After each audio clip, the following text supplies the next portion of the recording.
Welcome back to Hardware Unboxed. Today we're taking a look at the cheapest 1440p 240Hz monitor to ever hit the market, the Gigabyte M27Q. The regular old 170Hz version, the M27Q, has been a highly popular budget gaming monitor choice, so I'm super keen to check out what Gigabyte has in store with their new higher refresh rate model. But before we take a closer look, today's sponsor spot is brought to you by MSI and their B660 series of motherboards made for Intel 12th Gen desktop processors. As many of you know, we've conducted extensive B660 VRM testing, and by far the best budget board is the B660-A Wi-Fi. Not only can it handle chips like the Core i9-12900 with ease, but it's loaded with features including 2.5 gigabit LAN and USB 3.2 Gen 2. Alternatively, for gamers craving cream of the crop performance without breaking the bank, the MSI B660 Tomahawk delivers everything you need and then some. So be sure to check out MSI's range of exceptional B660 series motherboards using the link in the video description. The M27Q packs all the basics, a 27-inch 2560 by 1440 IPS panel hitting all the usual specs for an LCD of today. It runs up to 240Hz with adaptive sync support, of course, plus Gigabyte are including a KVM switch, which has become a staple of their lineup over the last couple of years. It does come display HDR 400 certified, but there are no hardware capabilities here to actually provide true HDR performance, so you should think of this display as largely an SDR only monitor, which is totally fine at this price point. The big new feature here doesn't have much to do with the specifications at all, but instead the price. Gigabyte are selling the M27Q for just $500 US, which is by far the cheapest we've seen for a 1440p 240Hz display.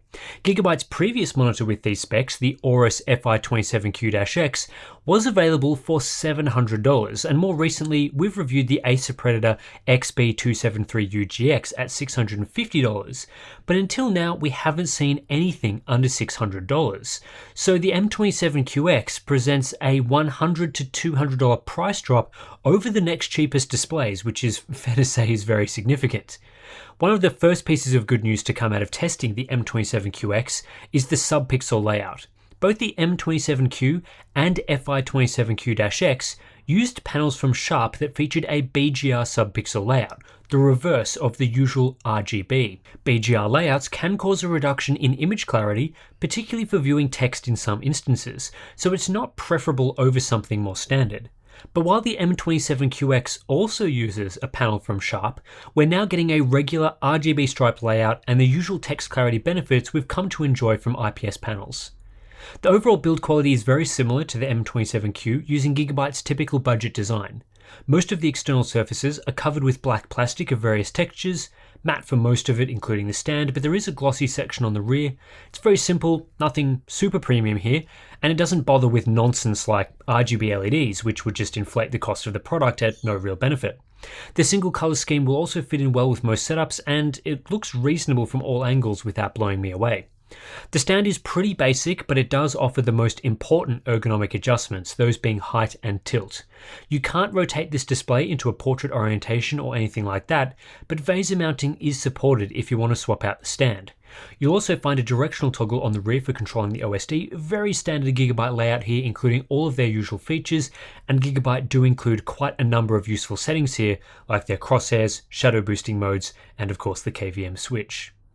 As for ports, we have DisplayPort 1.4, two HDMI 2.0 ports, and a USB Type-C, which also provides 18 watts of power delivery. The DisplayPort and USB-C connectors are sufficient for running the screen at 240Hz, but unfortunately the HDMI ports are not. They're limited to 144Hz. That's disappointing given HDMI 2.1 has been available for some time now. This display should have HDMI 2.1 ports to allow 240Hz over HDMI. The big question mark over the M27Q is performance. After all, you're buying this display to play games at up to 240 FPS, and whenever a new panel comes out, it's always interesting to explore where corners have been cut. With this particular monitor, Gigabyte are offering 5 overdrive modes, however one of the modes is the Smart OD mode, which still isn't tuned very well at all and can cause some pretty high levels of overshoot at some refresh rates, so I don't recommend using it. The regular off mode starts out relatively slow for a 240Hz monitor at a 9.5 millisecond response time, however there is no overshoot and a cumulative deviation score of 600 is only slightly below what I normally like to see from today's IPS monitors. This setting is heavily balanced towards completing each transition without any overshoot artifacts. The picture quality mode speeds things up to a 7.2 millisecond greater gray average, and overshoot at 240Hz is still minimal, so this is clearly better than the off mode. Cumulative deviation has improved as a result, moving up to 471, which shows us this setting is indeed better overall, but I think we can get slightly superior performance with the next setting. The balance mode is pretty much the limit of what the panel can do at the highest refresh rate. We do get more overshoot with an inverse ghosting rate of 30%, however I found the inverse ghost trails to be pretty faint for the most part and only replacing the regular ghost trails we saw with previous modes. Cumulative deviation of 444 is only slightly better than the previous mode, so you could pretty much go either way here depending on the sort of artifacts you want left over. I ended up slightly preferring balance over picture quality, but there's not much in it. Refresh compliance here is also passable at 60%, could have been better at 240Hz, but I think in general it is fast enough to cope with the refresh rate. Then we have the speed mode, which you should ignore as it causes a significant level of overshoot at all refresh rates. Where the overdrive setting choice becomes tricky is when we look across the entire refresh rate range. If I use my preferred choice of balance at 240Hz, then drop the refresh rate down to 165Hz, we pretty quickly run into very obvious overshoot issues. This makes the balance mode really only suitable for people using the display at 200Hz or above, such as for esports gaming. The picture quality mode I feel provides the best balance for general adaptive sync gaming. While performance isn't as good at 240Hz, it's still okay there, and overshoot only became somewhat noticeable around the 144 to 120Hz range, and it's still usable at 100Hz. Below this point though, especially at 60Hz, even the picture quality mode does have noticeable overshoot. To solve this, if you're going to be playing mostly around 60 FPS, firstly, probably wouldn't recommend buying a 240Hz monitor, but if you still do want this sort of refresh rate, then dropping the setting further to off I think is the optimal choice. Unfortunately, what this all means is the M27QX doesn't provide a single overdrive mode experience. We can't just choose one of these settings and get the best experience at all refresh rates we might want to use. If you're gaming with a variable refresh rate, I'd recommend picture quality, but if you're mostly playing at 240Hz, then use balance, or if you're mostly at 60Hz, then use off. Not ideal, as if you do want the best response times and you're playing a mix of, say, competitive shooters and single player titles, you might have to flick the settings around a bit. Is this a deal breaker? I don't think so, as the picture quality mode is still good for most of the refresh range you'd want to use. It's also common for more budget-focused displays to struggle providing a single overdrive mode experience. The Acer model I looked at earlier this year had the same issue.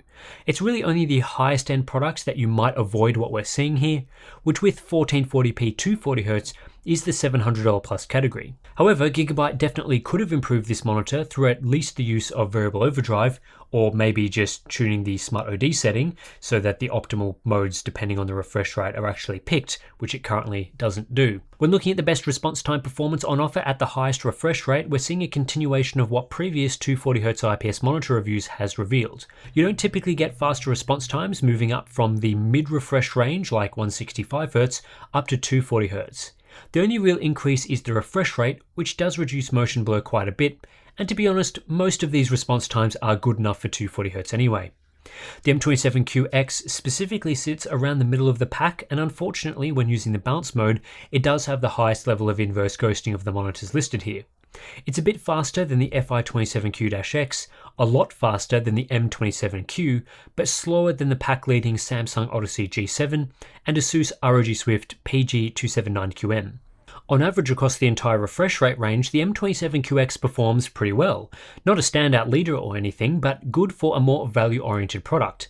Performance is similar to that of the Alienware AW2721D, and while response times are a tad slower than the previous value champion, the Acer XB273UGX, the Gigabyte model offers lower overshoot, especially at low refresh rates where the Acer display is particularly bad. There's really no red flags here indicating performance was an area of cost cutting to get this display down to $500, certainly no cost cutting in the response time department.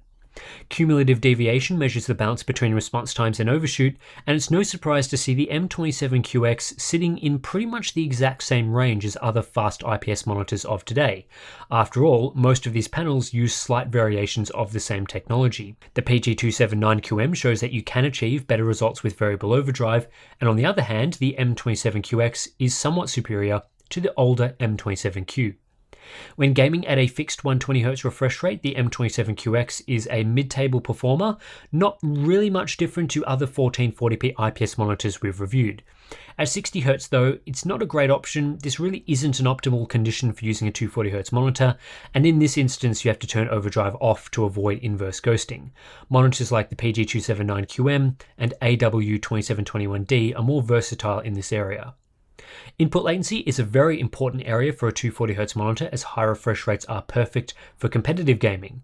The good news is the M27QX has a low processing delay, just 0.4 milliseconds, which when combined with the fast 240Hz refresh rate leads to a very responsive experience in line with other high-end 1440p displays. Power consumption is very good actually. We're seeing basically the same numbers as the M27Q, and this sharp panel family appears to be quite efficient in comparison to monitors such as the AW2721D and PG279QM, though for the most part power consumption isn't a big deal for LCD-based displays. The M27QX does support backlight strobing through Gigabyte's AIM stabilizer sync feature, which allows you to use strobing and adaptive sync at the same time, and it's quite effective at doing so. However, there are other limitations here, such as the lack of any tuning controls for strobe timing, and strobing is limited to 100Hz and above. The actual image quality strobing produces does vary depending on the refresh rate. At 240Hz, strobing is reasonable, though the uplift over the non-strobed image is limited due to the high refresh rate on offer. There's still a faint second image here caused by strobe crosstalk, which is exacerbated at the top and bottom of the screen. However, when using strobing at lower refresh rates like 144Hz, we also start to see some red fringing, which is an issue with a slow red phosphor used in the backlight. It's not that noticeable at 240Hz, but annoying at 144Hz. Based on this, I would only use backlight strobing in a few limited scenarios. It's not a setting I'd leave on all the time while gaming. Moving now to color performance, and the M27QX has a wide color gamut typical of a sharp panel. That is to say, the gamut is biased more towards greens than reds. A red bias favors DCI P3, so here we end up with 93.6% coverage, an okay result but not the best. However, the strong green coverage does lead to 97% Adobe RGB coverage, which is handy for people that need that gamut. Overall, this equates to 74% coverage of the very wide Rec 2020 gamut, which is mid-tier among gaming monitors of today. The M27QX does reasonably okay for factory calibration. The default out-of-the-box configuration has better than expected grayscale results, with no major color tint and only a few issues with gamma. Delta E performance is decent, though not perfectly accurate as a result. However, we do run into the standard issue of the display not using an sRGB clamp by default, so when using this monitor without any setting adjustments, you'll see a bit of oversaturation when viewing regular, everyday content like YouTube videos or just your operating system environment. Compared to other displays, the factory calibration results are strong for grayscale, among the better monitors I've tested, which is great. But then we flick over to Color Checker, and we're more of a mid-table option, not really getting close to the PG279QM. However, the M27QX does come with an effective sRGB mode. Grayscale performance is slightly different to the out-of-the-box state, but still quite decent overall, and we see large improvements to saturation and color checker accuracy, confirming that this mode does work as intended. However, a lot of settings are locked out, so you won't be able to adjust the white balance to your liking, an annoying issue. From here, we can improve performance through a full calibration, which delivers excellent results for SDR usage like sRGB. It's pretty good for P3 and Adobe RGB as well, though without full gamut coverage of either of those gamuts, it falls just short of perfect. I think this display is well suited to Adobe RGB, but for color accurate P3 work, there are better monitors out there, such as those that use an LG Nano IPS panel. Maximum brightness is great at 460 nits after calibration, smashing through the advertised 350 nits on Gigabyte's website. That's plenty for indoor usage, especially combined with the good display coding. Minimum brightness gets down to 42 nits as well, which is perfect for usage in dark rooms. The contrast ratio is decent for an IPS LCD at 1170:1. That's very much in the range of good quality IPS monitors of today. You're not getting the low contrast ratio of the LG 27GP850, for example. However, relative to other display technologies, the contrast ratio is still rather poor. VA monitors like the Odyssey G7 have much deeper blacks, then of course the latest OLED panels are a step better again. IPS does have its strengths, but contrast isn't one of them. Viewing angles and uniformity are both good with this display. I noticed a small amount of IPS glow, typical of most IPS monitors that I've reviewed, but this is an aspect that varies from unit to unit, so your mileage may vary. There was a bit of fall off along the outer edges in terms of uniformity, but again, pretty typical of an IPS monitor, and overall, I'd say uniformity is good. The final section of this review is the Hub Essentials checklist, which assesses whether Gigabyte is accurately advertising this monitor's capabilities and whether the display meets basic acceptable performance metrics. In the first two sections, Gigabyte does a good job of meeting the criteria, only failing in that the monitor should have HDMI 2.1 instead of HDMI 2.0 and the usual sRGB mode limitations. However, Gigabyte actually underestimates two other aspects of performance. The monitor is a lot brighter than they say it is, and the performance in the sRGB mode is good enough to pass our factory calibration check, even though Gigabyte doesn't say it's calibrated. The motion performance section is pretty typical. Gigabyte say this is a 1 millisecond monitor, however, that's misleading for customers. Even when looking at the absolute best response time the display can do in a reasonable overdrive mode, we're sitting around 1.5 milliseconds, with 1 millisecond only possible in the unusable speed mode. The real number for this display is more like 5 to 6 milliseconds. We also don't get a single overdrive mode experience, and there are a few issues with strobing. As for the HDR section, well, as expected, this is a fake HDR monitor, despite Gigabyte advertising display HDR 400 capabilities, as the panel completely lacks local dimming. On a positive note though, I didn't spot any issues or defects here, and the confirmation of a regular RGB subpixel layout is excellent. Overall, I think the Gigabyte M27QX is a very successful 1440p gaming monitor that brings a high 240Hz refresh rate to the masses at a more affordable price point. It's not a perfect display, nor is it the best 240Hz monitor I've tested, but it gets remarkably close to much more expensive products of last year, and ultimately, I think this is going to shake up the 1440p market. The gaming performance on offer here is really solid. Response times haven't been compromised to hit a lower price point. This display hits the usual IPS speed we've come to enjoy from the last few years of panels. It's not a class leader, and typically you won't see an increase in greater grey performance over monitors with lower refresh rates, but the response times the latest generation of IPS panels can achieve is good enough for 240Hz. So basically, what the M27QX provides is performance very similar to previous $500 1440p monitors. Think the LG Nano IPS 27GP850, but now with the benefit of a 240Hz refresh rate, which lowers latency and leads to a clearer, smoother image. This stacks up very favorably to the other 240Hz 1440p IPS monitors I've tested. In most cases, the M27QX is as good as products that cost $200 more, and some of the downsides, like the lack of a single overdrive mode experience, are shared with its competitors. There are no major issues either, no BGR subpixel array or anything like that, and it only failed 11 of 36 checklist items, which is a better than average result, and mostly due to Gigabyte misleading buyers with the carrot of HDR. This is effectively not an HDR monitor. Being an IPS display, you get all the usual color benefits, like great viewing angles, a nice wide color gamut, decent uniformity, and solid brightness. It also has a good contrast ratio for an IPS, and Gigabyte have done a pretty great job of factory calibration relative to other gaming displays. So this display is giving you that nice balance between gaming and picture quality, and I think it ends up being reasonably versatile. At $500 I think this is a great buy. It's the best value 1440p 240Hz monitor yet.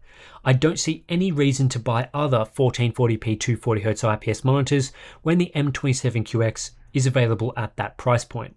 This monitor either equals or gets very close to other products like the Acer XB273UGX, Alienware AW2721D, and even the older Gigabyte FI27Q-X. So why would you bother spending $650 plus on them? At best, you'll be getting a marginal improvement, certainly not worth spending hundreds more. Even the class leader, the PG279QM, feels extremely hard to justify because of its $900 price point, despite offering better performance in most areas. The only other 1440p 240Hz monitor I can make a case for right now is the Samsung Odyssey G7, which offers something a bit different with its VA panel. You get faster response times and deeper blacks there, but you have to put up with a 1000R curve, and it's more expensive around the $600 mark.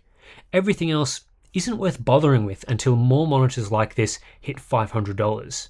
The M27QX also ends the viability of 1440p 165Hz-ish monitors around the $500 mark. In previous years, this is where the high-end options would sit, but Why would you buy something with a 165Hz refresh rate when you could get basically the same experience but at 240Hz instead?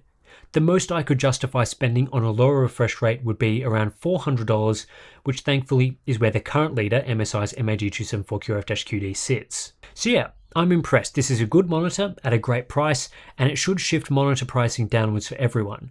Hopefully, Gigabyte can supply enough of them. Occasionally when I make reviews like this, products can quickly disappear from shelves, so fingers crossed they've made plenty. Anyway, that's it for this one. If you're interested in supporting our independent monitor testing, then please do consider supporting us on Patreon and Floatplane. Links are in the description below. You'll gain access to the ICC profiles we created for this review, our Discord community if you want to chat about monitors and all sorts of other stuff, plus behind the scenes videos and plenty of other good stuff. So thanks for watching, and I'll catch you in the next one.